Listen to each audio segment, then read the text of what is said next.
Assalamualaikum warahmatullahi wabarakatuh. Selamat datang di channel Nabil Fahlevi. Saya doakan yang menonton video ini agar Allah berikan selalu kesehatan, keselamatan, banyak rezeki, kelancaran dalam pekerjaannya. Yang usaha Allah berkahi selalu usahanya. Dan semoga kita semua dapat dipanggil oleh Allah untuk bisa menunaikan ibadah haji dan umroh.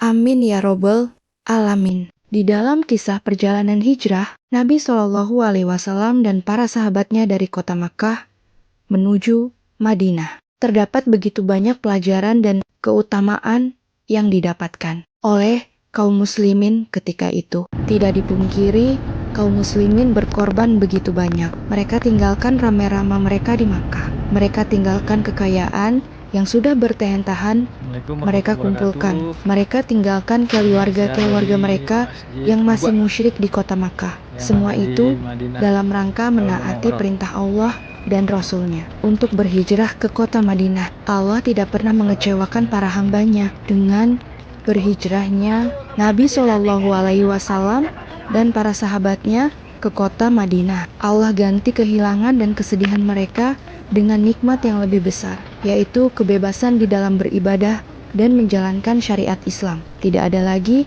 yang mengganggu mereka di dalam melaksanakannya. Bahkan kaum muslimin pada akhirnya dapat mendirikan tempat ibadah mereka sendiri, membangun masjid yang di dalamnya. Mereka dapat bebas beribadah dan bermunajat kepada Allah tanpa adanya gangguan. Saudaraku sekalian, jika kita ditanya perihal masjid, apakah yang pertama kali dibangun oleh kaum muslimin? Maka jawabannya adalah Masjid Kuba, masjid yang dibangun di atas ketakwaan kepada Allah Ta'ala oleh nabinya Muhammad Shallallahu Alaihi Wasallam. Ibnul Qayyim berkata dalam kitabnya Za'aja Umar 3:58 ketika menyebutkan kisah kedatangan Rasulullah Shallallahu Alaihi Wasallam ke kota Madinah, kaum muslimin bertakbir karena gembira dengan kedatangan beliau dan mereka keluar untuk menemuinya. Beliau melanjutkan perjalanan hingga tiba di Kuba, di perkampungan Bani Amr bin Auf, lalu tinggal bersama mereka selama 14 malam. Pada waktu singgahnya tersebut, beliau mendirikan Masjid Kuba, masjid pertama yang didirikan setelah kenabian. Syekh Al-Allamah Muhammad Alamin Asis Sain Shiti rahimahullah berkata, dari sisi masjid pertama yang bersifat relatif, Masjidil Haram adalah rumah Allah pertama yang diletakkan untuk manusia, dan Masjid Kuba adalah masjid pertama yang dibangun oleh kaum muslimin. Masjidil Haram dibangun oleh Al-Khalil Ibrahim, dan Masjid Kuba dibangun oleh penutup para Rasul Muhammad. Masjidil Haram tempatnya dipilih oleh Allah, dan begitu pula dengan tempat Masjid Kuba. A2 Al-Bayan. Masjid Kuba adalah masjid pertama yang dibangun secara langsung oleh tangan Nabi Shallallahu Alaihi Wasallam dan para sahabatnya pada tahun 2009 Hijriyah atau 622 Masehi di Kuba, sekitar 5 km di sebelah tenggara kota Madinah. Diriwayatkan oleh Syahabiyat Asy Syamus binti Enuman. Beliau radhiyallahu anha mengisahkan, aku melihat ketika Rasulullah Shallallahu Alaihi Wasallam datang singgah dan mendirikan masjid ini, Masjid Kuba. Aku melihat beliau mengambil batu dan bongkahan batu hingga batu itu menyakiti beliau. Aku melihat putihnya debu di perut atau pusar beliau. Kemudian datanglah seorang laki-laki dari sahabatnya dan berkata, demi ayah dan ibuku, wahai Rasulullah, berikan padaku. Aku akan cukupkan bagimu menggantikanmu dalam mengambil dan menyusun batu tersebut. Beliau menjawab, tidak, ambillah batu yang semisal dengannya. Beliau menolak untuk digantikan dan meminta sahabat tersebut untuk ikut serta membantu hingga beliau mendirikannya. Beliau berkata, sesungguhnya Jibril alaihissalam adalah kompas Ka'bah. Dikatakan bahwa Masjid Kuba adalah masjid yang paling lurus kiblatnya. Diriwayatkan oleh Imam At-Tabrani dan Abu Nuaim dalam Ma'rifat Ashabah. Allah Ta'ala memuji orang-orang yang membangun masjid ini dan para sahabat yang berjemaah di dalamnya. Allah Ta'ala berfirman, janganlah kamu wahai Muhammad beribadah dalam masjid itu selama-lamanya masjid Diror, masjid yang dibangun oleh orang-orang munafik. Sesungguhnya masjid yang didirikan atas dasar takwa Masjid Kuba sejak hari pertama adalah lebih patut bagimu untuk salat di dalamnya. Di dalam masjid tersebut terdapat orang-orang yang gemar bersuci dan membersihkan diri. Dan sesungguhnya Allah menyukai orang-orang yang bersih. QS At-Taubah ayat 108.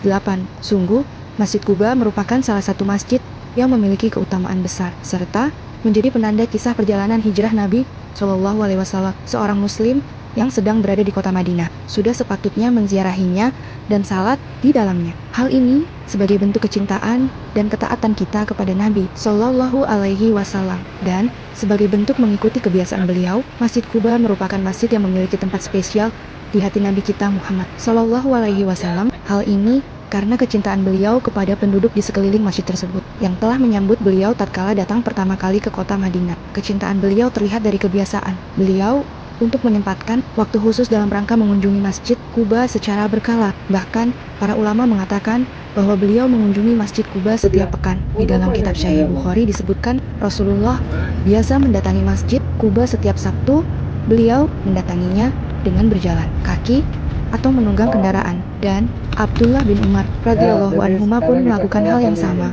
Hadis riwayat Bukhari nomor 1193 dan Muslim nomor 90 99.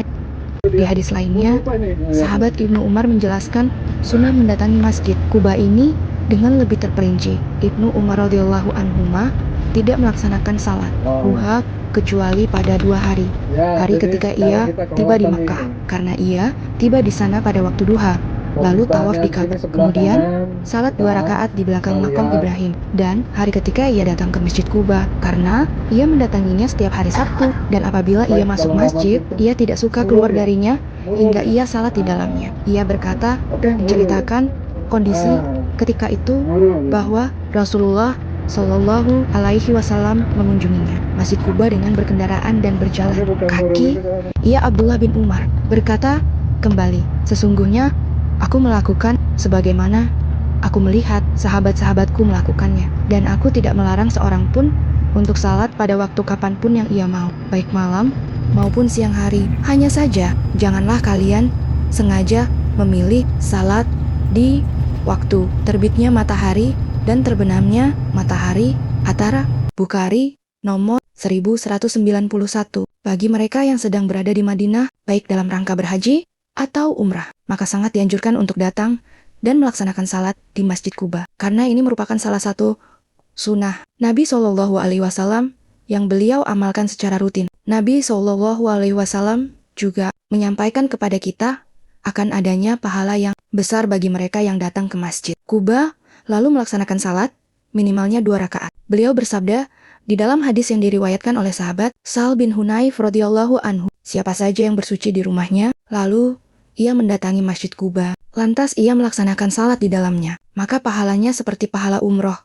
Hatar Ibnu Majah nomor 1412, An-Nasai no 699. Al-Hafiz Abu Tahir mengatakan bahwa hadis ini hasan. Di dalam hadis riwayat Tirmidzi disebutkan dengan lafaz yang berbeda. Salat di Masjid Kuba pahalanya seperti umroh. Acar Tirmidzi 324 dan Ibnu Majah nomor 1411.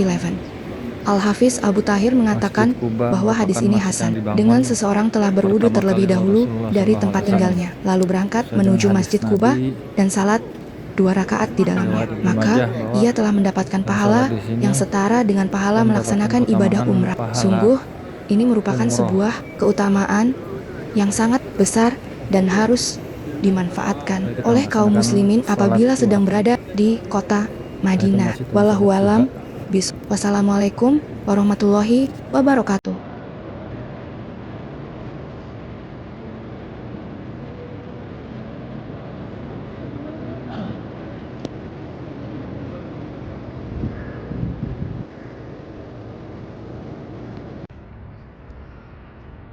Ya, pintu 15 tempat masuk laki-laki, untuk perempuan di pintu belakang ya.